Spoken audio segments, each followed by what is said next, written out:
Siapa? Assalamualaikum, Assalamualaikum.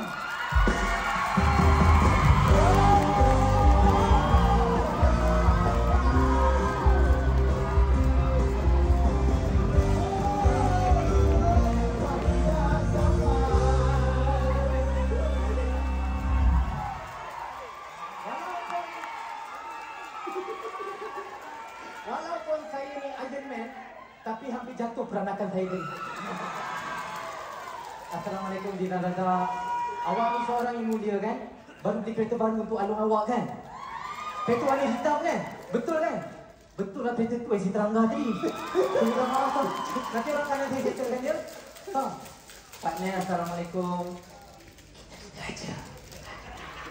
Assalamualaikum Bella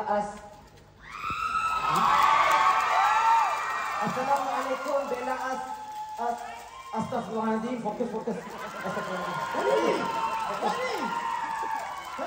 Hei, saudara. Saya pelik lah. Kenapa? Makin lama, makin ramai yang cuba nak tiru saya. Kenapa? Kenapa? Nanti ikut.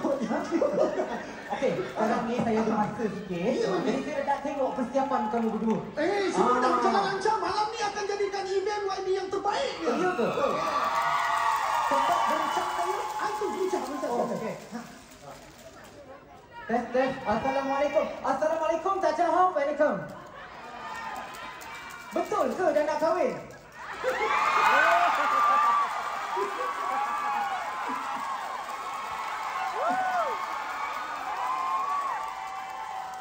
Ya, betul. Memang dah bincang lama pasal benda tu. Dan bukan mudah untuk saya cakap.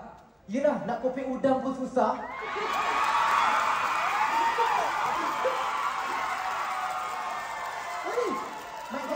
Mic okey. Alright, sekarang saya ada masa. Saya bergerak. Jadi saya tengok ada gitar, ada stage. Jadi ada halang-halang ke awak goreng lah sikit saya nak tengok. Saya senang. Let's go!